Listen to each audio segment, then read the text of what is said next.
ଆସନ୍ତୁ ଆଜିର ଏହି ରୋଚକ ଆଲୋଚନାକୁ ସିଧାସଳଖ ଆରମ୍ଭ କରିବା। କଳ୍ପନା କରନ୍ତୁ ଏକ ସୁନ୍ଦର ଚାହା ବଗିଚା, ଆଉ ସେଠାରେ ଏକ ଛୋଟ ବଗିଚା ତିଆରି କରିବାର ସାଧାରଣ ଇଚ୍ଛା। କିନ୍ତୁ କିଏ ଜାଣିଥିଲା ଯେ ଏହି ଇଚ୍ଛା ଏମିତି କିଛି ଘଟଣା ସୃଷ୍ଟି କରିବ ଯାହା ସମ୍ପୂର୍ଣ୍ଣ ଅପ୍ରତ୍ୟାଶିତ ଥିଲା। ଆଜି ଆମେ ଏହି ବାଉଁଶ ବଗିଚାର ଶିକ୍ଷା ବିଷୟରେ ଜାଣିବା, ଯାହା ପ୍ରକୃତରେ ଗୋଟିଏ ପରିବାରର ଖୁବ୍ ମୂଲ୍ୟବାନ ଅନୁଭୂତି। ଏଠାରେ ଗୋଟେ ବହୁତ ବଡ଼ ପ୍ରଶ୍ନ ଉଠୁଛି। ଯେତେବେଳେ ଆମେ କୌଣସି ବିଶେଷଜ୍ଞଙ୍କର ପରାମର୍ଶକୁ ସମ୍ପୂର୍ଣ୍ଣ ଅଣଦେଖା କରିଦେଉ, ସେତେବେଳେ ପ୍ରକୃତରେ କ'ଣ ହୁଏ? ଆଜିର ପୁରା ଘଟଣାକ୍ରମ ଏହି ଗୋଟିଏ ପ୍ରଶ୍ନ ଉପରେ ହିଁ ଛିଡ଼ା ହୋଇଛି। ଏହା କେବଳ କିଛି ଗଛ ଲଗାଇବା କଥା ନୁହେଁ, ବରଂ ଅହଙ୍କାର, ପ୍ରକୃତି ସହ ଖେଳିବା ଆଉ ସଠିକ୍ ଉପଦେଶ ନ ଶୁଣିଲେ କିଭଳି ପରିସ୍ଥିତି ଉପୁଜେ ତାହାର ଏକ ଚମତ୍କାର ଉଦାହରଣ। ବିଭାଗ 1, ବାଉଁଶ ଲଗାଇବାର ଇଚ୍ଛା। ସବୁକିଛିର ଆରମ୍ଭ କେମିତି ହେଲା, ଆସନ୍ତୁ ଦେଖିବା। କାହାଣୀଟି ଆରମ୍ଭ ହେଉଛି ପାପାଙ୍କଠାରୁ, ଯିଏ ଏକ ବଡ଼ ଟି ଷ୍ଟେଟ୍ ବା ଚାହା ବଗିଚାର ମ୍ୟାନେଜର ଥିଲେ। ଏତେ ବଡ଼ ଜାଗାରେ ସେ ପ୍ରାୟତଃ ଏକୁଟିଆ ଅନୁଭବ କରୁଥିଲେ। କିନ୍ତୁ ସବୁକିଛି ବଦଳିଗଲା ଯେତେବେଳେ ମାମା ଏବଂ ତାଙ୍କର 7 ବର୍ଷର ପୁଅ ରେହାନ୍ ସେଠାକୁ ରହିବାକୁ ଆସିଲେ। ଘରକୁ ଆସୁ ଆସୁ ଛୋଟ ରେହାନ୍ର ଗୋଟିଏ ବଡ଼ ଜିଦ୍ ଆରମ୍ଭ ହୋଇଗଲା।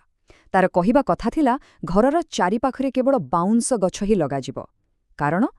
କାରଣ ବାଉଁଶ ଗଛ ପବନରେ ଦୋହଲିଲେ ବହୁତ ସୁନ୍ଦର ଲାଗେ, ଆଉ ପକ୍ଷୀମାନେ ସେଠାକୁ ଆସିବାକୁ ହିଁ ଭଲ ପାଆନ୍ତି। ପ୍ରତିଦିନ ସକାଳେ ପକ୍ଷୀଙ୍କର କିଚିରିମିଚିରି ଶବ୍ଦ ଶୁଣି ଉଠିବାକୁ ସେ ଚାହୁଁଥିଲା। ଶୁଣିବାକୁ କେତେ ସୁନ୍ଦର ଆଉ ନିଷ୍ପାପ ଲାଗୁଛି ନା? କିନ୍ତୁ କେବଳ ସୌନ୍ଦର୍ଯ୍ୟ ଦେଖି ଗଛ ଲଗାଇବାଟା କ'ଣ ସତରେ ଠିକ୍? ବିଭାଗ 2, ବିଶେଷଜ୍ଞଙ୍କୁ ଅଣଦେଖା କରିବା। ଏଇଠୁ ହିଁ ଅସଲ ଖେଳ ଆରମ୍ଭ ହେଲା।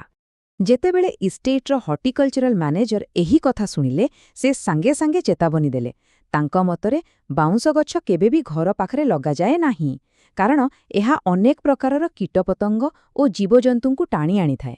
ଭାବନ୍ତୁ ତ, ଗୋଟିଏ ପଟେ ଛୋଟ ପିଲାର ସ୍ୱପ୍ନ, ସୁନ୍ଦର ବାଉଁଶ ଆଉ ମିଠା ସ୍ୱରର ପକ୍ଷୀ, ଅନ୍ୟପଟେ ମ୍ୟାନେଜର ଦେଖାଉଥିବା ନିରାଟ ବାସ୍ତବତା, ମୂଷା ଆଉ ସାପଙ୍କ ଭୟ। ଆବେଗ ଆଉ ବାସ୍ତବତା ଭିତରେ ଥିବା ଏହି ତୁଳନା ସତରେ ବହୁତ କିଛି ଚିନ୍ତା କରିବାକୁ ବାଧ୍ୟ କରେ। କିନ୍ତୁ ଆପଣ ଜାଣନ୍ତି ପିଲାଙ୍କ ଜିଦ୍ କେମିତି ହୋଇଥାଏ? ଏତେ ବଡ଼ ଚେତାବନୀ ପରେ ବି ରେହାନ୍ର ଗୋଟିଏ କଥା, ନା, ମୋର ଏହା ଦରକାର। ବାସ୍ ଏହି ଗୋଟିଏ ଜିଦ୍ ଆଗରେ ଜଣେ ବିଶେଷଜ୍ଞଙ୍କର ବର୍ଷ ବର୍ଷର ଅଭିଜ୍ଞତା ହାର ମାନିଗଲା। କାହାରି କଥା ନ ଶୁଣି ଘର ଚାରିପାଖରେ ବାଉଁଶ ଗଛ ଲଗାଇ ଦିଆଗଲା। ଏବେ ଭାବନ୍ତୁ ଏହାର ପରିଣାମ କ'ଣ ହୋଇପାରେ? ନିଶ୍ଚିତ ଭାବେ କିଛି ଭଲ ତ ହେବାର ନଥିଲା। ବିଭାଗ 3, ଅପ୍ରତ୍ୟାଶିତ ପରିଣାମ। ଆରମ୍ଭରୁ ତ ସବୁକିଛି ସ୍ୱପ୍ନ ଭଳି ଲାଗୁଥିଲା, କିନ୍ତୁ ସେହି ସ୍ୱପ୍ନ ଭାଙ୍ଗିବାକୁ ବେଶୀ ସମୟ ଲାଗିଲା ନାହିଁ। ଘଟଣାଗୁଡ଼ିକ ଏତେ ଶୀଘ୍ର ଘଟିଲା ଯେ କେହି କିଛି ବୁଝିବା ଆଗରୁ ସମସ୍ୟା ମାଡ଼ି ଆସିଲା। ପ୍ରଥମ ଦିନ ବାଉଁଶ ଲଗାଗଲା। କିଛି ସପ୍ତାହ ଭିତରେ ବାଉଁଶଗୁଡ଼ିକ ଖୁବ୍ ଘଞ୍ଚ ହୋଇ ବଢ଼ିଗଲେ ଏବଂ ଆଶା ମୁତାବକ ପକ୍ଷୀମାନେ ବି ଆସିଲେ। କିନ୍ତୁ ଦିନେ ସକାଳେ ହଠାତ୍ ରେହାନ୍ ରୁମ୍ରୁ ଏକ ଜୋରଦାର ଚିତ୍କାର ଶୁଭିଲା। ତା ରୁମ୍ ଭିତରେ ଗୋଟିଏ ମୂଷା ପଶି ଆସିଥିଲା। ସେହି ମୁହୂର୍ତ୍ତରେ ଏକ ସୁନ୍ଦର ବଗିଚାର ସ୍ୱପ୍ନ ସିଧାସଳଖ ଘର ଭିତରେ ଏକ ଭୟଙ୍କର ସଙ୍କଟ ପାଲଟି ଯାଇଥିଲା। ରେହାନ୍ ତୁରନ୍ତ ସେହି ମୂଷାର ଫଟୋ ଉଠାଇ ପାପାଙ୍କୁ ପଠାଇଲା, ଆଉ ପାପା ତାକୁ ସିଧା ହର୍ଟିକଲଚର ମ୍ୟାନେଜରଙ୍କ ପାଖକୁ ଫରୱାର୍ଡ କରିଦେଲେ। ଫଟୋ ଦେଖିବା କ୍ଷଣି ମ୍ୟାନେଜର ଦୌଡ଼ି ଆସିଲେ। ସେ ଦେଖିଲେ ଯେ ଏହା କୌଣସି ସାଧାରଣ ମୂଷା ନୁହେଁ, ଏହା ହେଉଛି ବାମ୍ବୁ ର୍ୟାଟ୍ ବା ବାଉଁଶ ମୂଷା। ଏମାନେ ସାଧାରଣତଃ କାହାକୁ କାମୁଡ଼ନ୍ତି ନାହିଁ ବା କ୍ଷତି ପହଞ୍ଚାନ୍ତି ନାହିଁ। ଏମାନେ ସେହି ଘଞ୍ଚ ବାଉଁଶ ବୁଦାରେ ଗାତ କରି ରହନ୍ତି। କିନ୍ତୁ ଅସଲ ବିପଦଟା କ'ଣ ଜାଣନ୍ତି? ଯେତେବେଳେ ଏହି ମୂଷାମାନଙ୍କ ସଂଖ୍ୟା ବଢ଼ିବ, ସେମାନଙ୍କୁ ଶିକାର କରିବା ପାଇଁ ସାପମାନେ ମଧ୍ୟ ଘର ଆଖପାଖକୁ ଆସିବା ଆରମ୍ଭ କରିଦେବେ। ଯଦିଓ ସେମାନେ ବିଷହୀନ ସାପ ହୋଇପାରନ୍ତି, ତଥାପି ଘର ଭିତରେ ବା ବାହାରେ ସାପ ବୁଲିବାଟା ଗୋଟିଏ ପରିବାର ପାଇଁ ବହୁତ ବଡ଼ ଚିନ୍ତାର ବିଷୟ ଥିଲା। ଏବେ ପ୍ରଶ୍ନ ଉଠିଲା, ଏହାର ସମାଧାନ କେମିତି ହେବ? 3ଟି ବିକଳ୍ପ ଉପରେ ଆଲୋଚନା ହେଲା। ପ୍ରଥମ, ସବୁ ବାଉଁଶ କାଟିଦେବା। କିନ୍ତୁ ଏଥିରେ ମୂଷା ପଳାଇଲେ ବି ପକ୍ଷୀଙ୍କ ବସା ନଷ୍ଟ ହୋଇଯିବ, ଯାହା ମାମା ଆଦୌ ଚାହୁଁନଥିଲେ। ଦ୍ୱିତୀୟ ବିକଳ୍ପ, ଘରେ ବିରାଳି ପାଳିବା, ଯାହା ପ୍ରାକୃତିକ ଭାବେ ମୂଷାଙ୍କୁ ଦୂରେଇ ଦେବ। କିନ୍ତୁ ପରିବାରଟି ନିରାମିଷାଶୀ ଥିବାରୁ ସେମାନଙ୍କୁ ଏହା ବି ପସନ୍ଦ ନଥିଲା। ଏବଂ ତୃତୀୟ, ଜନ୍ତା ବସାଇବା। ଏଥିରେ ମୂଷା ଧରାପଡ଼ିବେ ସତ, କିନ୍ତୁ ମୂଷାମାନେ ଖୁବ୍ ଚାଲାକ ହୋଇଥିବାରୁ ସାପ ଆସିବାର ଭୟ ପୂରାପୂରି ଯାଇନଥିଲା। ମାନେ ପ୍ରତିଟି ବିକଳ୍ପରେ କିଛି ନା କିଛି ବଡ଼ ଅସୁବିଧା ଲୁଚି ରହିଥିଲା। କାହା ପାଇଁ ବି ନିଷ୍ପତ୍ତି ନେବାଟା ସହଜ ନଥିଲା। ବିଭାଗ 4, ଜଙ୍ଗଲରେ ସମାଧାନ। ସବୁଠୁ ରୋଚକ ମୋଡ଼ ଏବେ ଆସିବାକୁ ଯାଉଛି। एते सबु हठटा देखि छोट रेहान पूरा डरीगला। से जिद धरिला जे सेमाने सहरकु फेरीजिबे। किंतु एठारे मामा बुझिपारिले जे विशेषज्ञको कथा न मानि आमे जो समस्या सृष्टि करिछे सेथिरु खसी पळेबाटा कोनोसी समाधान नुहे। पापांको उपरे सबु दायित्व छाड़ी देबाटा भी ठीक हेबनी। तेणु सेमाने मिशी एक बहुत सुंदर नैतिक उपाय बाहर कले।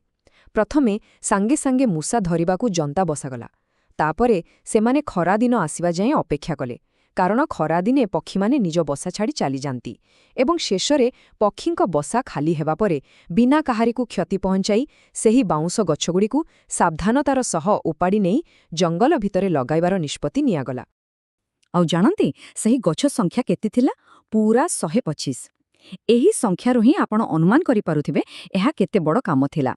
श्रमिक माने आसी गोटी गोटी करी 125 टी बड़ बाउंस गछकू अन्य जागाकू नहीं गले। सेपटे छोट रेहान झरका पाखरे बसी कांदु थाए। ता निज आखि आगरे ता स्वप्नर बगिचा उजुड़ी जाउथिला, तेणु मन कष्ट हेबाटा तो स्वाभाविक। किंतु रोहंतु, कहानी एठे सरीनी। विभाग 5 नीरव रक्षक। एबे आमे सेही चरित्र विषय जानिबा जी एसबु पछरे थिले। किछि मास बीतीगला। सेप्टेम्बर मासर दिने हॉर्टिकल्चर मैनेजर रेहान को जंगल भितर को टिके बिलाई नेबाकू आसिले। आ जंगल भितर पहुंचिबा परे रेहान जहा देखिला ता आखि को विश्वास करि पारला नहीं। गोटिए स्थान को ताराबाड़ देई घेरा जाइथिला।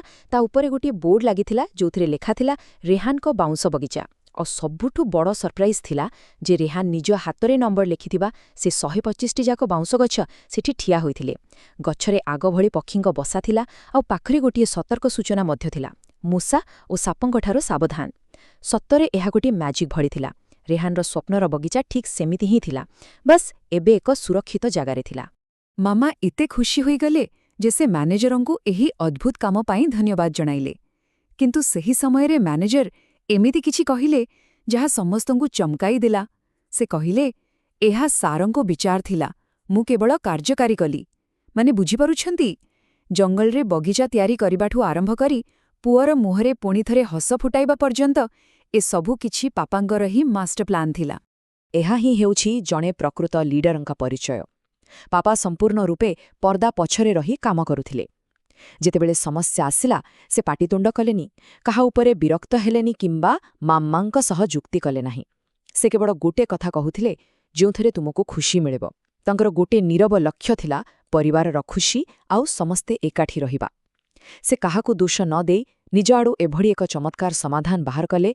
एकथा जानिबा परे माम्मांक आखिरे लुह आसीगला आउ से सहरको फेरीजिबा कथा सबुदिन पाई भूलीगले। एबे आमे कहानीर शेष पर्याୟରେ अछु। रेहानर गोटी छोट कथा प्रकृतिरे सबुठारु बड़ शिक्षा देईगला। से कहिला, मु विशेषज्ञଙ୍କ कथा सुनिबा उचित थिला। मो पाई हॉर्टिकल्चर मैनेजरंकु अजथारे एते परिश्रम करिबाकू पड़िला। भाबंतु तो 7 वर्षर पिलाटीए जदि एते बड़ कथा हृदयंगम करि पारिला, तेबे आम पाई एथिरे केते बड़ वार्ता लुचि रहिछि। निज जिद आगरे अभिज्ञ लोकंक कथाकू खातिर न करिबाटा केते महंगा पड़ी पारे, एहा तार एक ज्वलंत उदाहरण। आजिर एही आलोचनाकू शेष करिबा पूर्वरु आसंतु टिके निज आखपाखरे नजर पकाइबा।